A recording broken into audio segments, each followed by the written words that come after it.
Assalamualaikum warahmatullahi wabarakatuh. Di sini kami dari kelompok 1 jaringan komputer kelas E akan menjelaskan tugas presentasi mata kuliah jaringan komputer. Di sini ada anggota kelompok kami. Yang pertama ada Ikal dengan 3 digit terakhir 167, terus kemudian saya Vicky 3 digit terakhir 171, kemudian ada Yusuf, Rian, dan Nasrul. Kemudian untuk materi pertama ada jabat tangan 3 arah TCP dengan SYN, SYN ACK, dan ACK. Apa itu jabat tangan 3 arah? Jabat tangan 3 arah atau jabat tangan 3 arah TCP adalah proses yang digunakan dalam jaringan TCP atau IP untuk membuat koneksi antara server dan klien.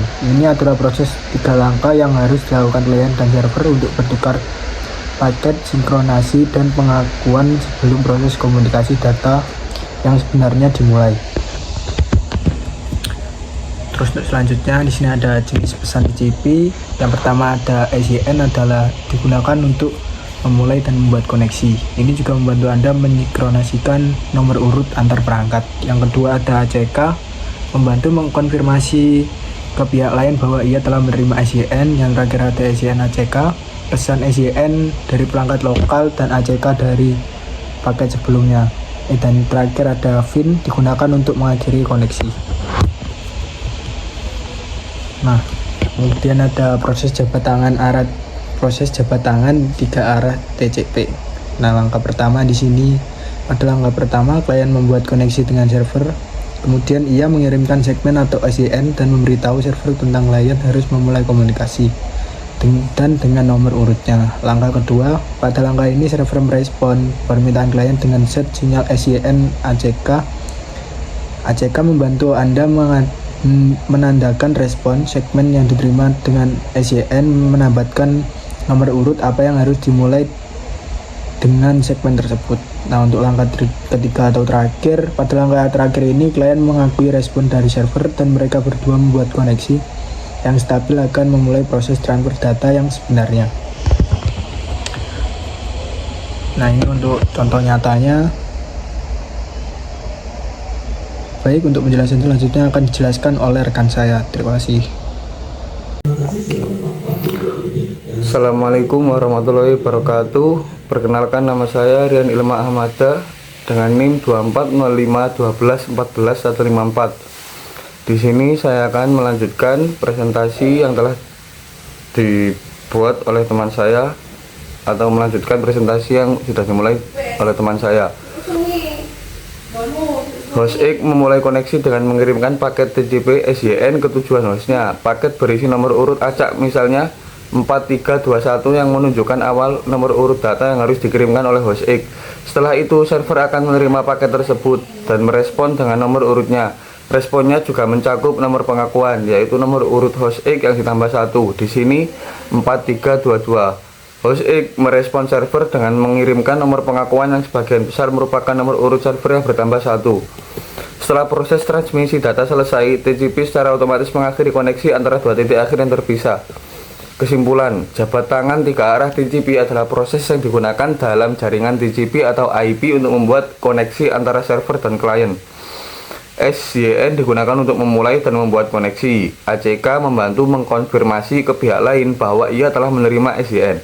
SYN ACK adalah pesan SYN dari perangkat lokal dan ACK dari paket sebelumnya.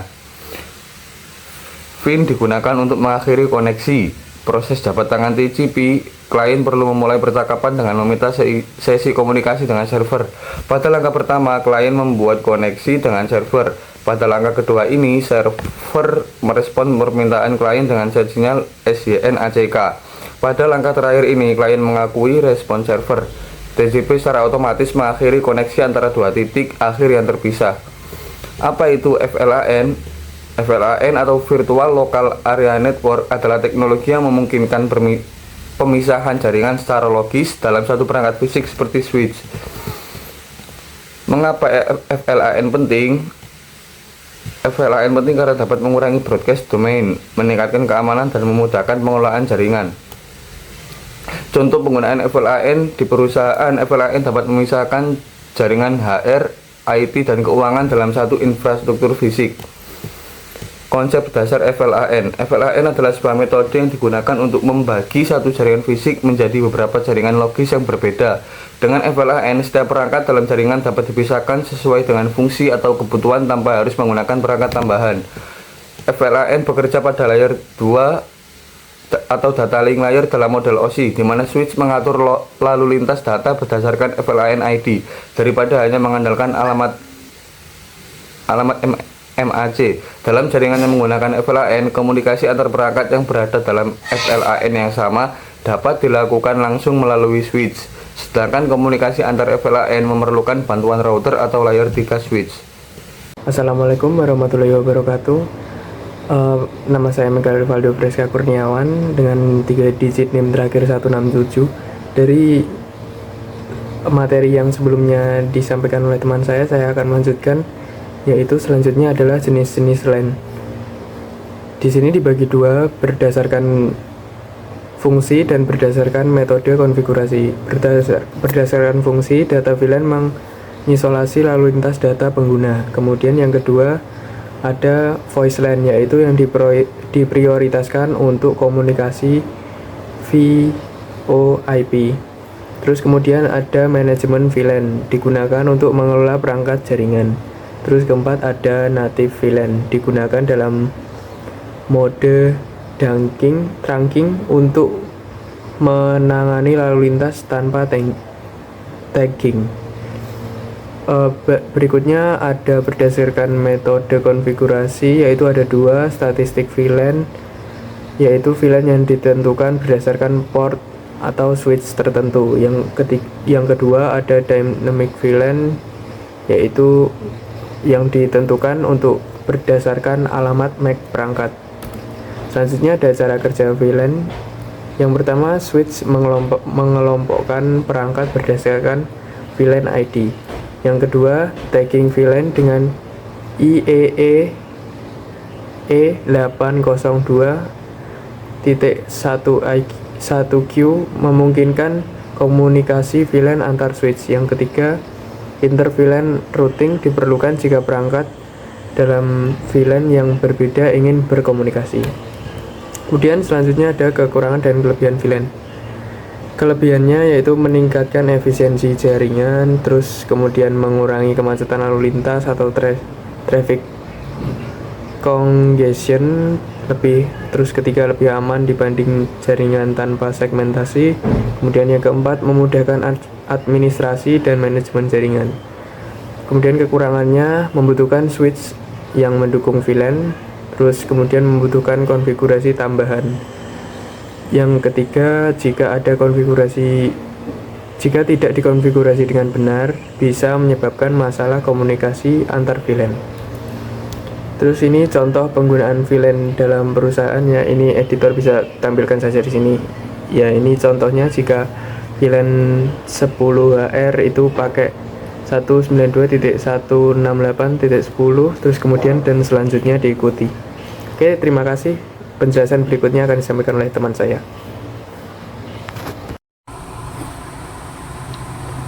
Oke, perkenalkan, nama saya Muhammad Nasrul Aziz dengan 3 digit NIM terakhir 159. Di sini saya akan melanjutkan pembahasan materi tentang proses penyambungan VLAN dengan router berdasarkan contoh studi kasus. Yang pertama yakni masuk ke mode konfigurasi dan pilih interface router yang terhubung ke switch. Selanjutnya kita konfigurasi sub interface untuk VLAN 10-HR. Untuk selanjutnya konfigurasi sub interface untuk VLAN 20 atau ID. Keempat yakni konfigurasi sub interface untuk VLAN 30 atau finance. Dan yang kelima yakni konfigurasi sub interface untuk VLAN 40 atau Quest. Dan yang terakhir, yang keenam, yakni pastikan routing diaktifkan pada router. Oke, selanjutnya pembahasan tentang alamat IP atau jenis-jenis IP address dalam jaringan komputer dan bentuk lengkapnya. Apa itu alamat IP? Alamat IP adalah label numerik yang ditetapkan ke perangkat yang terhubung ke jaringan komputer yang menggunakan IP untuk komunikasi. Alamat IP bertindak sebagai pengidentifikasi untuk mesin tertentu di jaringan tertentu. Ini juga membantu Anda mengembangkan koneksi virtual antara tujuan dan sumber. Selanjutnya yakni jenis alamat IP.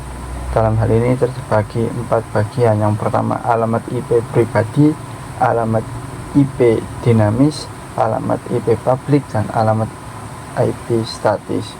Yang pertama, alamat IP pribadi yakni nomor IP unik yang ditetapkan untuk setiap perangkat yang terhubung ke jaringan internet rumah Anda, termasuk perangkat seperti komputer, tablet, ponsel cerdas yang digunakan di rumah Anda.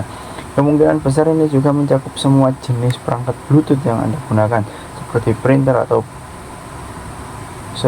printer, perangkat pintar seperti TV, dan lain-lain.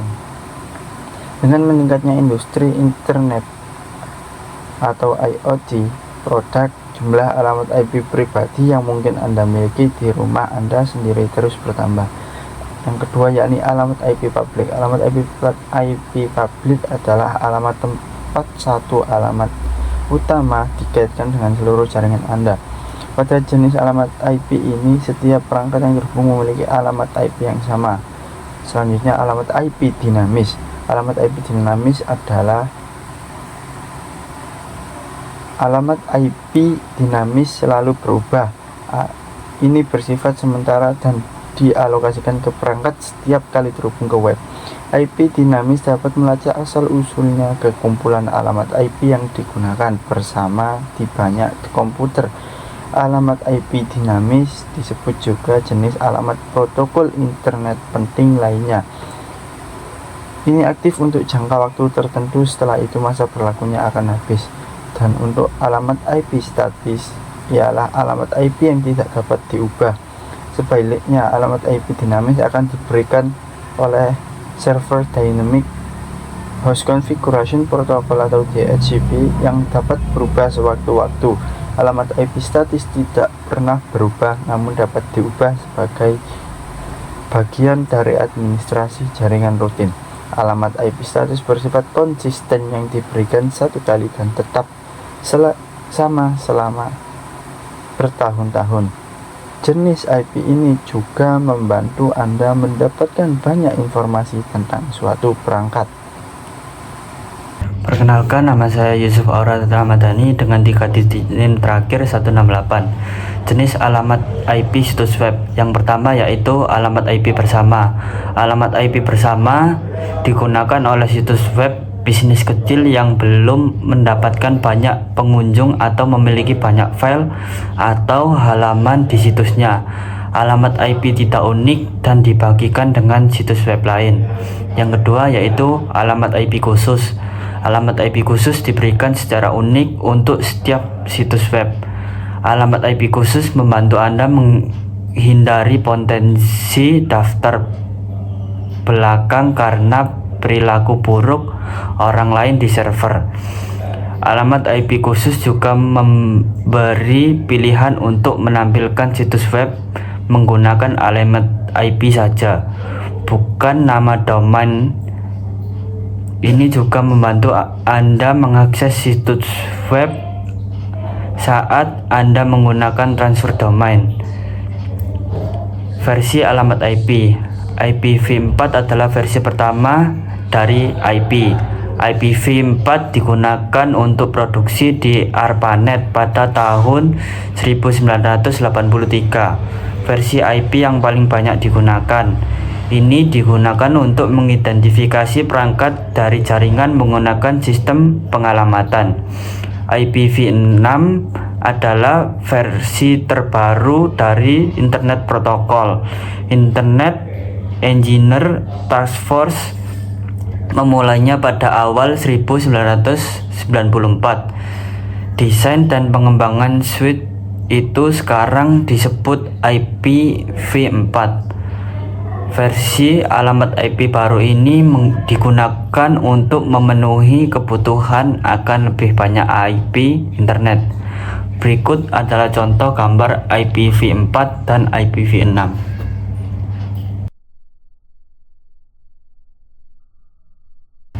Sekian presentasi dari kelompok 1. Wassalamualaikum warahmatullahi wabarakatuh.